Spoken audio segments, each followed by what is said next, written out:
రాహుల్ కుట్రని శృతి ద్వారా తెలుసుకుని రాహుల్ చెంప పగలగొట్టిన కావ్య. షాక్లో స్వప్న, రాజ్, అనామిక, అపర్ణ. ఇంతకు ఏం జరిగింది?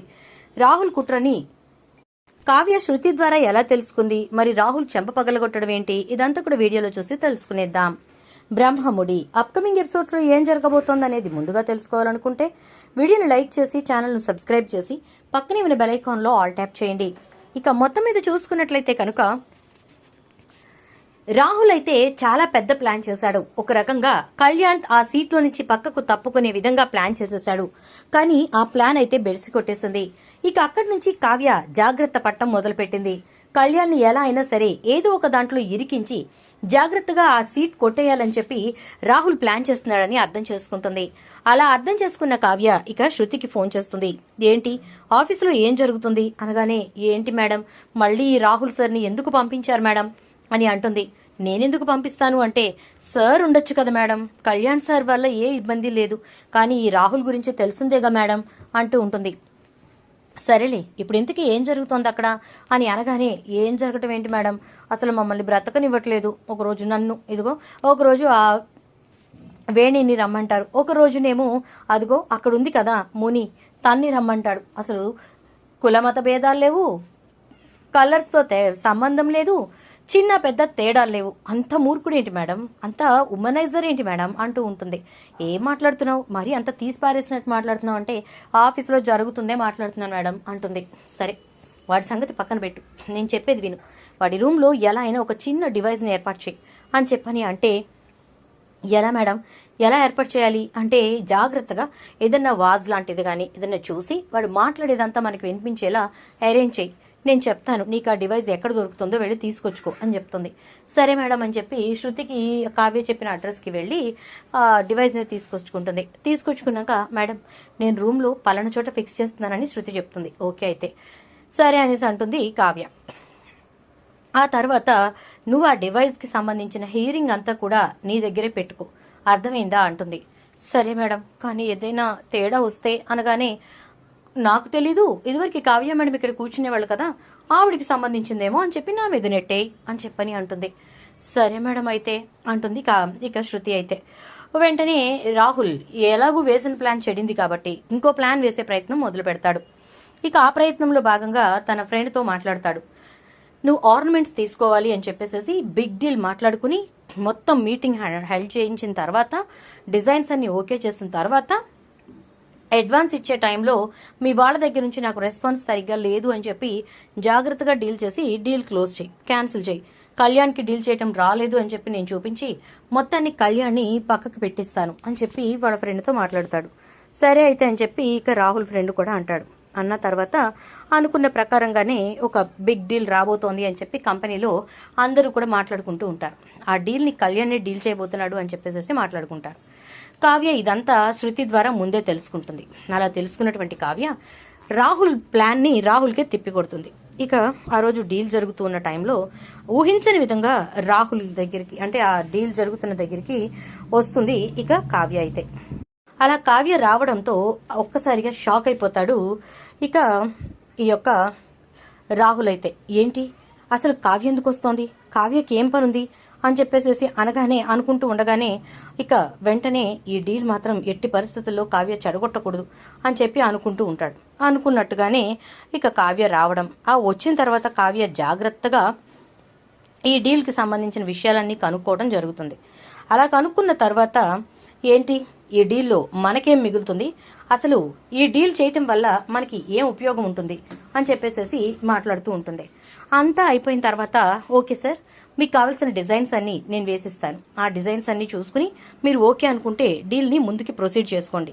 But one thing I want to say you, ఈ డీల్ ఓకే అనుకుని డిజైన్స్ గనక మీరు ఓకే అంటే ఖచ్చితంగా ఇప్పుడే మీరు ఫస్ట్ పేమెంట్ ఇన్ క్యాష్ చేయాలి, నాట్ ఇన్ ది చెక్ వే అని చెప్పని అంటుంది. అదేంటి మేడం అంటే, ఎస్, ఇన్ క్యాష్ చేయాలి. డీల్ ఎంతకైతే ఓకే చేసుకుంటామో అంతలో 20% క్యాష్ పేమెంట్ ఇక్కడ చేస్తేనే నేను డీల్ని ముందుకు తీసుకెళ్తాను అంటుంది. ఒక్కసారిగా కళ్యాణ్ కూడా, వదినా అదేంటి వదినా అంటే, మీరు ఆగండి కవి గారు అని చెప్పేసి చెప్పండి, if you are okay with this I will proceed my demo అని చెప్పని అంటుంది. ఇక వెంటనే ఒక్కసారిగా షాక్ అయిపోతాడు రాహుల్. ఇదేంటి ఇంత పెద్ద జర్కిచ్చింది అని. కావ్య, ఇప్పటి వరకు మన కంపెనీలో అలాంటివేమీ జరగలేదు అంటే, బట్ ఇకపై జరుగుతాయి రాహుల్. సడన్ గా ఒక్కొక్క డీల్ కి ఒక్కొక్క రకమైనటువంటి పేమెంట్ మోడ్స్ ఉంటాయి. ఒక్కొక్కలా నేను చెప్తాను, దాని ప్రకారంగానే మీరు ఇవ్వాల్సి ఉంటుంది అనగానే, అసలైనా ఆ పవర్స్ అన్ని కళ్యాణ్వి కదా అంటే, వదిన చెప్తే నేను చెప్పినట్టే, కొన్ని వాటిట్లో వదిన ఇన్వాల్వ్మెంట్ ఉంటుంది అని చెప్పి ఆల్రెడీ నేను చెప్పాను కదా రాహుల్ అని అనగానే, అయితే నేను పార్టీకి ముందు ఏదో ఒకటి చెప్పాలి కదా, సో నాకు ముందు ఇంటిమేట్ చేయండి అని చెప్పని అంటాడు. No, the decision making will be after the meeting only అని చెప్పని అంటాడు కళ్యాణ్. ఇదేంటి, క్లయింట్స్ చాలా ఇబ్బంది పడతారు, కన్ఫ్యూజ్ అవుతారు అనగానే, if they are very serious about the deal, వాళ్ళు ఏమీ ఇబ్బంది పడరు. వాళ్ళు ఎవరైనా ఫేక్ వాళ్ళు అయ్యుండి ఏదో జరిగించాలి, మన టైం పాస్ చేయాలి అన్నట్టుగా వచ్చిన వాళ్ళైతేనే ఈ విషయంలో ఇబ్బంది పడతారు. కానీ ఎవరైనా నిజంగానే డీల్ చేసుకోవాలి అని వచ్చి ఉంటే కనుక ఖచ్చితంగా వాళ్ళు ఇబ్బంది పడరు. ఖచ్చితంగా వాళ్ళైతే ఈ డీల్ని ఎలా క్లోజ్ చేయమని చెప్పి మనం అడిగితే అలా క్లోజ్ చేస్తారు అని అంటాడు కళ్యాణ్. ఒక్కసారిగా రాహుల్కి ఏం మాట్లాడాలో అర్థం కాదు.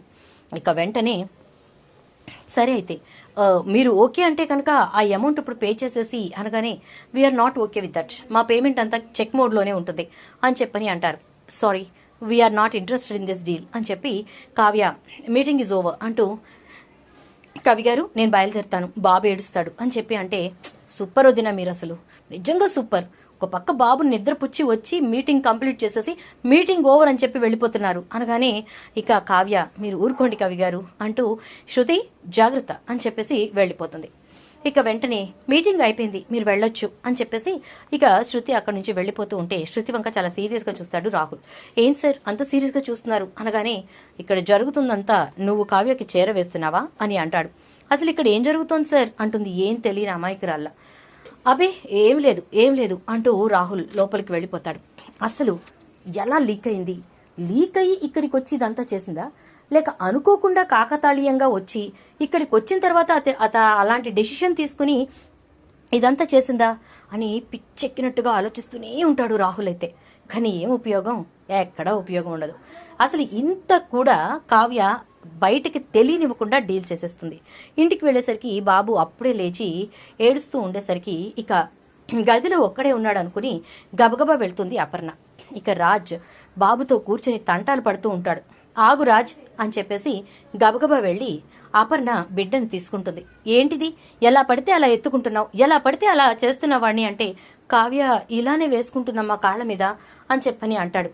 ఆడవాళ్లకు వచ్చినట్టుగా మగవాళ్లకు వస్తుందా అంటే, కావ్య మరి పిల్లల్ని కనలేదు కదమ్మా అంటే, అది మా ఆడతనంలోనే ఉంటుందిలే రాజ్, వదిలేసేయ్ అని చెప్పి బిడ్డను ఎత్తుకుని గబగబా ఇక మందులు వేసిన తర్వాత భుజాన వేసుకుని అటు ఇటు తిప్పుతూ ఉంటుంది అపర్ణ. అదే టైంలో వచ్చిన కావ్య అది చూసి ఒక్కసారిగా షాక్ అయిపోతుంది. అత్తయ్య బాబు లేచాడా అంటే, లేచాడు, వాడికేమో మందులు వేయటం రావట్లేదు, నువ్వేమో ఆఫీస్కి వెళ్ళి కూర్చున్నావు, అసలు పిల్లాడు ఉన్నప్పుడు జాగ్రత్తగా ఉండాలి కదా అంటూ బాబునిచ్చేసి లోపలికి వెళ్ళిపోయి కూర్చుని బాధపడుతూ ఉంటుంది. ఈ విధంగా మొత్తానికైతే అటు కావ్య ఇంటిని ఇటు నుంచి ఆఫీస్ని మేనేజ్ చేసుకుంటూ ఉంటుంది. ఈలోపు రాహుల్ ఇంటికి రావడం, రుద్రానికి విషయం చెప్పడంతో ఒక్కసారిగా రుద్రాన్ని షాక్ అవుతుంది. ఇది మామూలుది కాదురా బాబు, నిజంగా ఆ కృష్ణమూర్తి ఇంట్లో పుట్టింది, కానీ అదే మన ఇంట్లో పుట్టుంటేనా రాజుని కూడా తలదన్ని ఇది ఖచ్చితంగా బిజినెస్ ట్యాకిల్ చేసేసేది తెలుసా అంటుంది రుద్రాణి. నేను అదే అనుకుంటున్నానమ్మా, ఇది మామూలుది కాదు, అసలు ఆడ శివంగానే అనాలి దీన్ని అంటూ ఉంటాడు. ఇలా మాట్లాడుకుంటున్న టైంలోనే ఇక అప్పుడు వస్తుంది కావ్య. ఏంటి రాహుల్ మింగుడు పడట్లేదా, అసలు ఏం జరిగిందో అర్థం కావట్లేదా, నువ్వు డీల్ మాట్లాడడము నాకు తెలుసు, మాట్లాడిన డీల్లో నువ్వు ఏ విధంగా వాళ్ళని కన్విన్స్ చేసి ఇక్కడికి తీసుకొచ్చావో, అసలు ఆ డీల్ వల్ల కంపెనీకి ఎంత నష్టం తీసుకురావాలనుకున్నావో, అలా నష్టం తీసుకొచ్చిన తరువాత నువ్వు ఏం చేయాలనుకున్నావో అన్నీ నాకు తెలుసు అనగానే, ఏం మాట్లాడుతున్నావు కావ్య, నువ్వు ఎన్ని చేసినా నేను కళ్యాణ్ని ఆ సీట్లోంచి కిందికి దించకుండా వదిలిపెట్టను అనగానే కావ్య వెంటనే రుద్రాణి ముందే రాహుల్ చెంప చెల్లున పగలగొడుతుంది. ఒక్కసారిగా షాక్ అయిపోతాడు రాహుల్.